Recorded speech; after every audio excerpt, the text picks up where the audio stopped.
ether.fi X MEXC co-branded card, the accountability stack and user protections. Co-branded crypto cards promise simple spending, but the fine print decides what happens when something goes wrong. The ether.fi X MEXC co-branded card puts two prominent brands on the front of the plastic, yet your day-to-day protection is defined by an underlying stack of third-party agreements and network rules.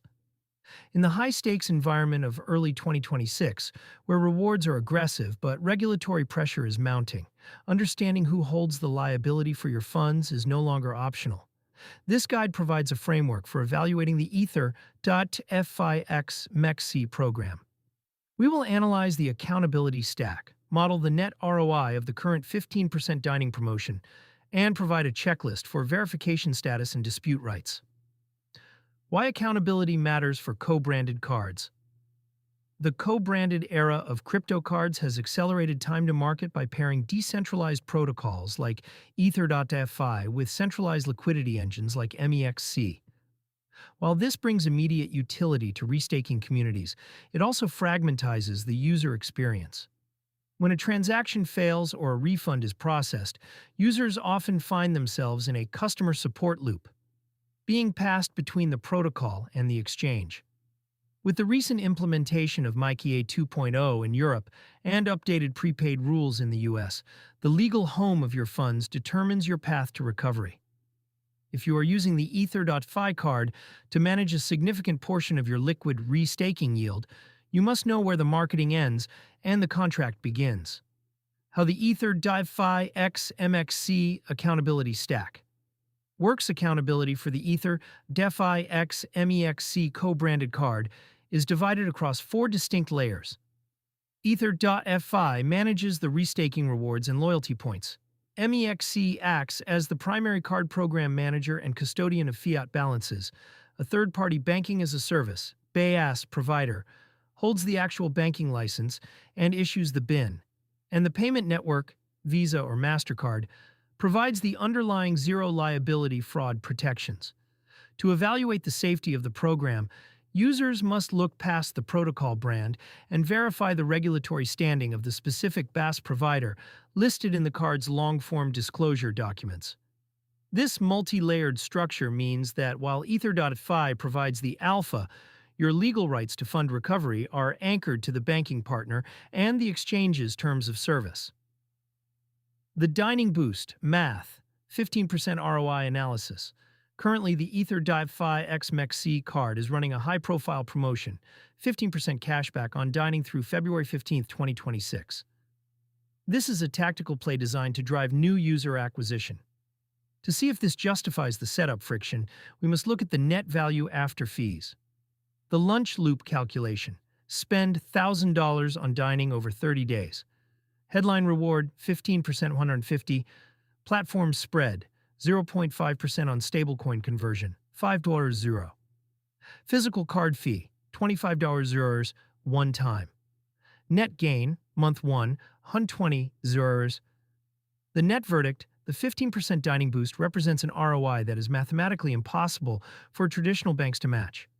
However, because the boost is capped, typically at $500 to $1,000 of spend, it should be viewed as a tactical flash promo rather than a long-term savings strategy. For a more consistent grocery-focused play, users should compare this against the Toady x ether.fi collaboration, which we recently analyzed. The accountability stack. Who is responsible? When you tap your card at a merchant, 5 different entities are involved in that 2-second transaction. Knowing who to call when it fails is critical. Ether.fi, the protocol, responsible for your restaking yield, loyalty points, and virtual VIP status. They do not hold your spending fiat. MEXC, the program manager.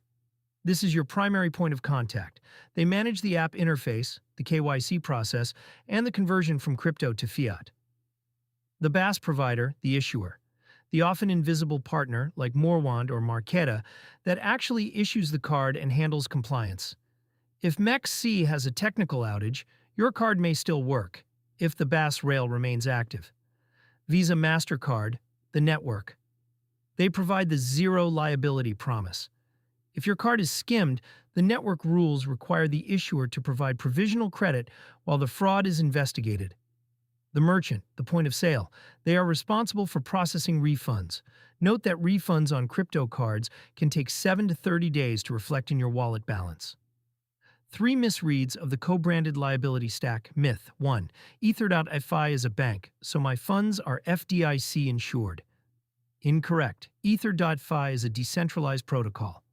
While their partners may hold funds in regulated accounts, crypto card balances are typically not covered by standard government deposit insurance, FDIC in the US or FSCS in the UK. You are relying on the solvency of the exchange and the BaaS provider. Myth 2. Unverified accounts get the same protection. Mistake. Under many regulatory frameworks, including US Regulation E, unverified or anonymous cards do not qualify for provisional credit during a dispute. If you haven't completed full KYC, you may have to wait 45+ days for a fraud claim to be resolved without access to your funds. Myth 3. Zero liability is absolute. Visa's zero liability policy has exceptions for commercial cards and specific types of gross negligence. Always notify MEXC immediately, under 48 hours, if you notice suspicious activity to ensure your protections remain fully active. A tactical card for yield stackers, not a primary bank. The ether.fi X MEXC card represents the co-branded meta of 2026. It proves that the most effective way to onboard users is through high-yield lifestyle categories like dining. On SpendNode, we favor this card for its aggressive promotional cycles, but we recommend it primarily for tactical spending. If you are looking for a primary bank replacement, you should look toward cards with more direct banking licenses, such as Coinbase or Revolut. If you are a yield maximizer, however, stacking the 15% dining boost with your restaking yield is the current triple play winner.